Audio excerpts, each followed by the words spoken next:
Good morning, YouTube. Hope everyone's doing great, having a blessed day.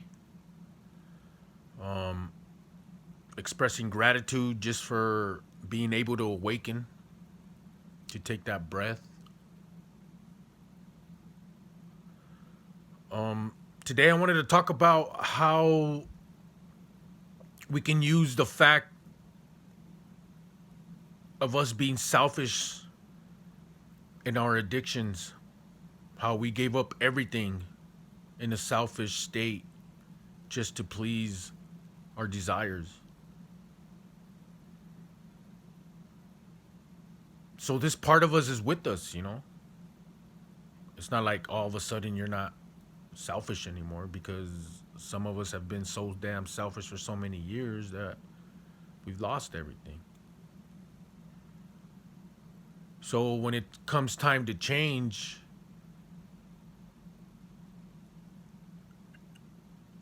it's good to use that energy of selfishness that we have acquired and becoming selfish with our recovery.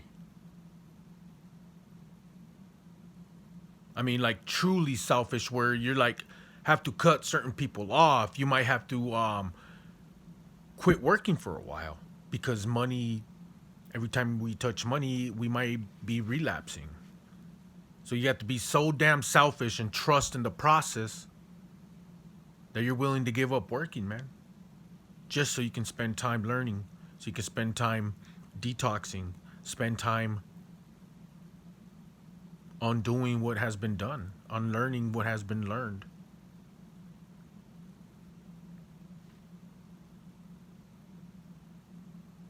And that's like one of the number one things that gets us back is just hanging around family and friends and so-called friends that were in that circle. Through the process of osmosis, it becomes easier for us to relapse once we're around that same type of energy, frequency, whatever you want to call it. But it's a vibe, man.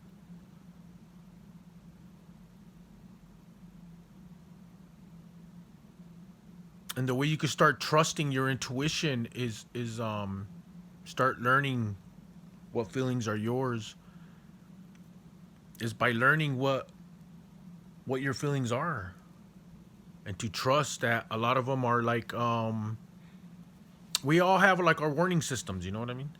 You feel things before they happen.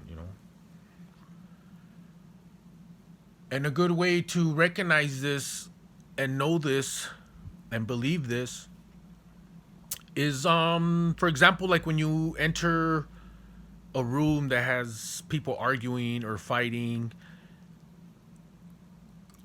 or you could just walk in and feel tension, or you can feel when you're not wanted around, or like when you go to, when you're drug dealing, or you're gang banging, when you go to those other neighborhoods, and you could just feel and sense that you will be hunted, or that you're being judged, or you could just sense that vibe. You know what I mean? That's our heart. That's our nervous system scanning our surroundings. It's we're our body physiology. Everything is constantly scanning its surroundings for safety. It's something that has built in us for millions of years through evolution, through being in the jungles. We had to learn how to survive um, these experiences in the dark, learning to use our senses. So they're built in already. You know what I mean? And that's why a lot of us get paranoid. A lot of us get all that is because we're sensing things. But a lot of the times is it's out of whack. Especially when we are changing, because our system has been geared to survive in a certain way.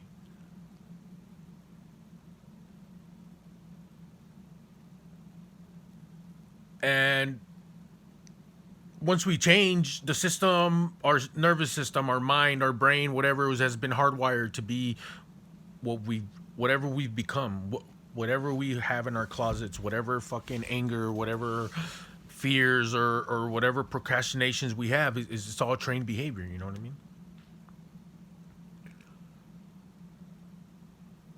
So when it comes time to change, it becomes scary and difficult.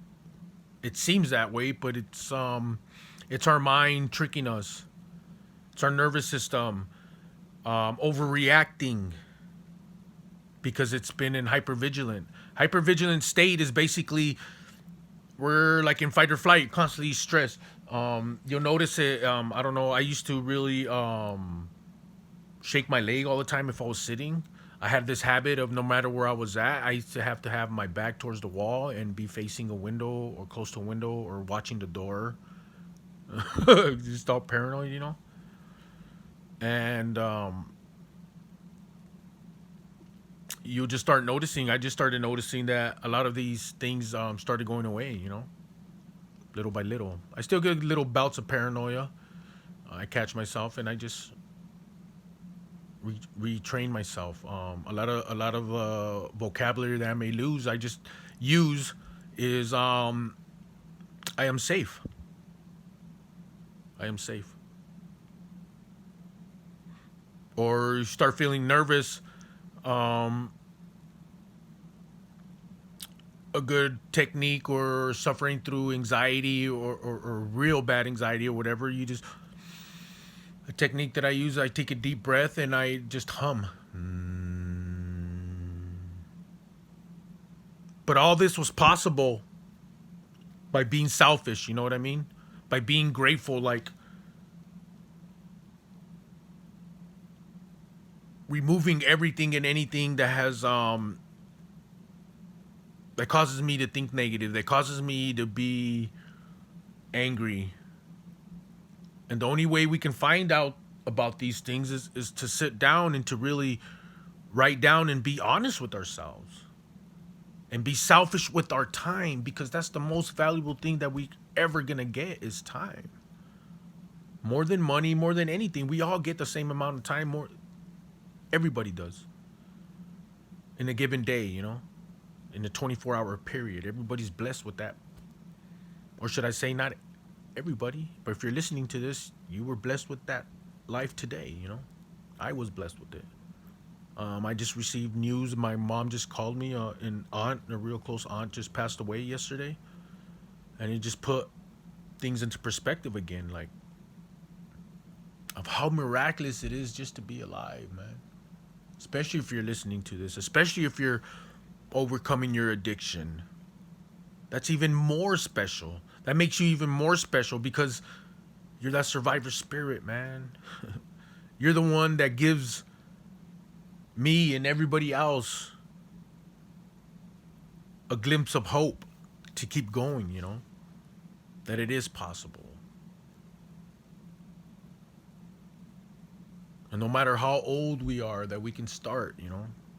I'm 43 years old, man. It was tough at first, you know. You're 38, you're like, holy shit. And at times I'd be acting like a fucking teenager, you know, stuck, you know. And that's how I knew we get kind of stuck into patterns of trauma, you know. My brother shot himself playing Russian roulette. I cleaned up his brains when I was 21. And I kind of stayed stunted there, you know. Never really grew. Um, and But at the same time, the flip side of that is at 43, I act like a 21-year-old, you know?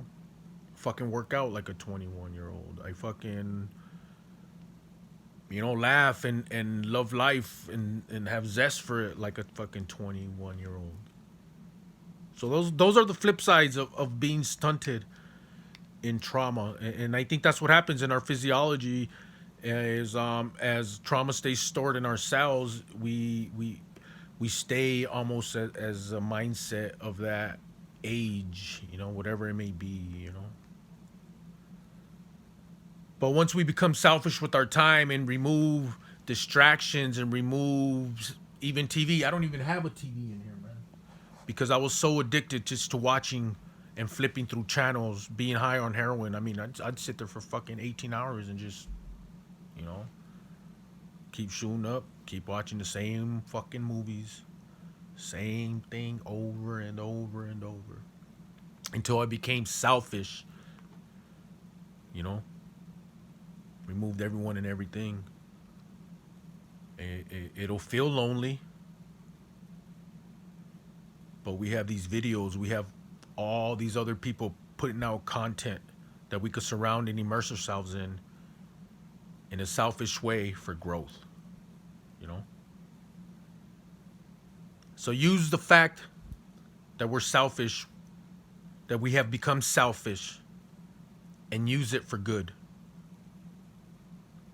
Use it to overcome this addiction called heroin. Use it to cope through PTSD or bipolar without meds if you have to, you know? And it's a process. And know that we can regrow our brain cells, that we can retrain ourselves to be loving